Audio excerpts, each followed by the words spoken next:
no importa. Bueno, eh, tenemos sus preguntas que son las que nos provocan. Delia Romano nos pregunta hablar sobre los Juegos Olímpicos de la Antigüedad, ya que estamos en Japón muy interesados y muy emocionados ahora por estos juegos tan extraños. Es A que ver, si estás en Japón, te ves muy bien y te oyes fantásticamente.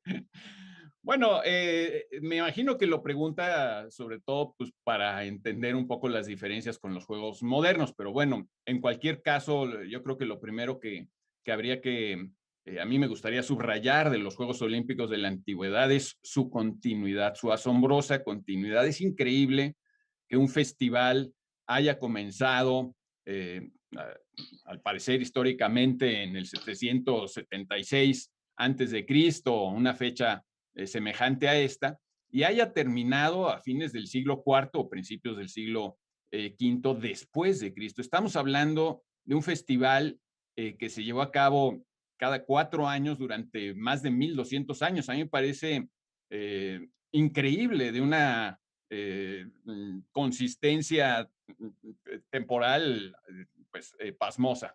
Ahora, los Juegos Olímpicos de la Antigüedad, antes que nada, eran festivales religiosos, no estrictamente deportivos. De hecho, tienen, como todas las cosas religiosas, pues tienen, antes que nada, orígenes míticos, orígenes religiosos. El mito más difundido acerca del origen de los Juegos Olímpicos tiene que ver con Heracles, con Hércules, quien después de sus 12 trabajos, sus famosos 12 trabajos, habría decidido honrar a su padre Zeus, creando estos Juegos Olímpicos, habría dado una distancia de 200 pasos en Olimpia y habría llamado esta distancia un estadio, de donde viene nuestra palabra estadio, obviamente.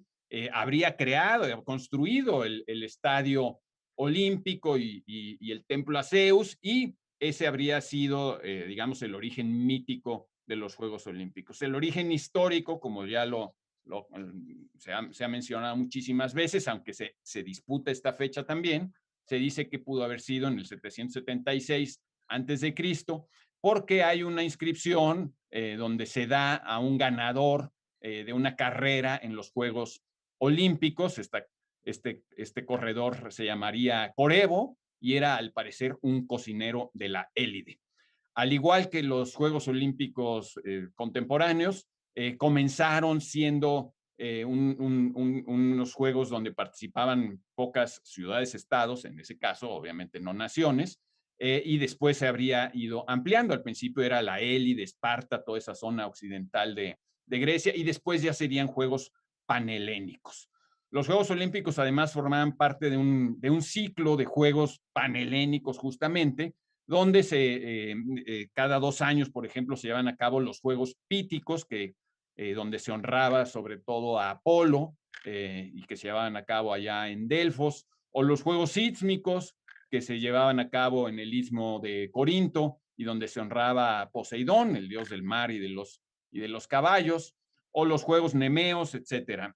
Ahora, eh, estos Juegos Olímpicos también comenzaron con pocas competiciones y se fueron ampliando. En eso también se parecen a los Juegos modernos.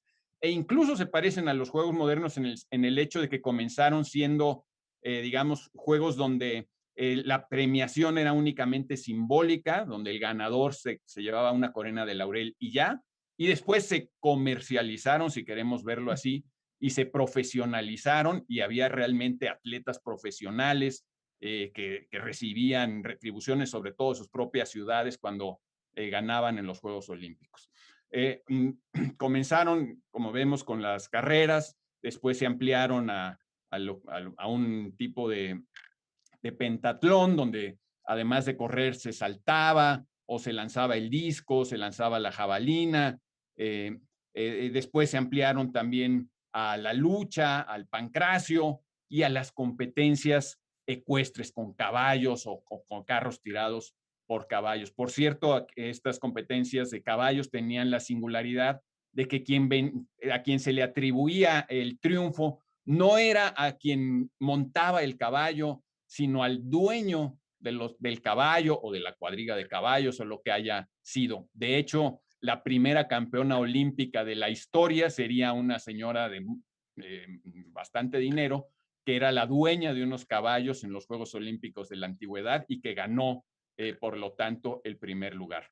Una diferencia importante, para los antiguos solo había ganador y todos los demás eran unos humillados perdedores. No había nada de segundo lugar, tercer lugar. Esta idea de que lo importante no es ganar, sino competir, que está, creo, en el credo de los Juegos Olímpicos modernos y que el Barón de Coubertin habría tomado de un discurso del obispo de Pensilvania durante los Juegos de Londres. O sea que ni siquiera comenzaron los Juegos Olímpicos modernos con esta idea, sino que son un poco posteriores, pues es una idea completamente ajena al espíritu competitivo de los griegos, es una idea caballeresca, como de los caballeros del siglo XIX británicos, pero no tiene que ver con esta idea de los griegos. Insisto, para los griegos solamente había un único ganador. De hecho, hay otra cosa importante, es que eran festivales también artísticos y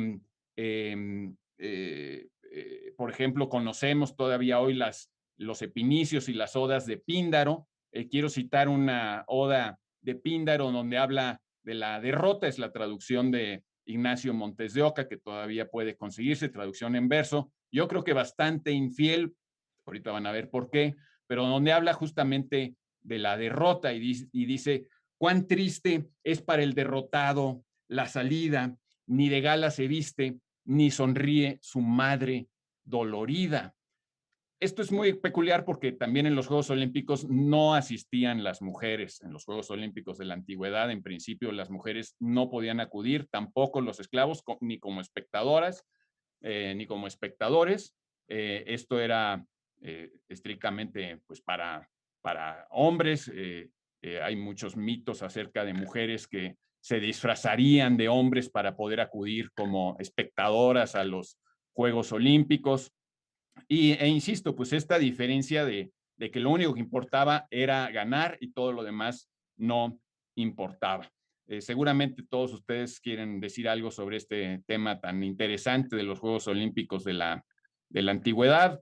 Por ahí lo voy a dejar, pero pues a mí, insisto, lo que me parece asombroso es la continuidad de un festival durante más de 1200 años, pese a que Grecia perdió su hegemonía y la tomó Roma, pues los romanos siguieron con estos juegos, transformándolos, llevándolos, haciéndolos aún más brutales, con más muertos, más sangre, y pues seguramente también era más espectacular todo esto, hasta que, bueno, Teodosio I prohibió los ritos paganos y después Teodosio II habría destruido estos templos, incluido, sospecho, el templo de Zeus en Olimpia, donde estaba la estatua de Fidias, que era una de las 7 maravillas del mundo antiguo, la estatua crisoelefantina, es decir, de oro y de marfil, que habría realizado Fidias. Ya me pasé del tiempo, disculpen. No, quizá habría que decir que además de la continuidad, que tienes toda la razón, los símbolos, ¿no? Que es un poco parte de... En el 2004, cuando Grecia fue nuevamente sede de una justa olímpica en Atenas, creo que era porque se cumplía el centenario o estaban en alguna conmemoración de los Juegos Olímpicos modernos, se hizo todo un despliegue para no solamente recrear todos esos símbolos de los Juegos Olímpicos antiguos, sino casi explicarlos, ¿no? La corona de laurel, el fuego, cómo sale de Olimpia y cómo sigue estando en el estadio o en algún lugar casi casi sagrado durante todos los Juegos, cómo se apela a las treguas, cosa que no sé si esté sucediendo hoy en día, porque lo que pasaba durante los Juegos Olímpicos era que no había guerra, se establecía como una especie de tregua, claro, donde se sucedían los Juegos Olímpicos, ahora ya es, digamos, una cosa más internacional, ahora existen los boicots y existen otro tipo de cuestiones políticas, pero digamos que es muy representativo, como dices, el tiempo que ha pasado para mantener esto, pero la carga ideológica y simbólica que tiene todo esto y que se esté todavía manteniendo. A mí eso no solamente me apasiona porque el hecho de que se apele también a que vaya gente joven, no tanto profesionales, no se cumplen todos los deportes, pero más o menos se intenta que sí sea así.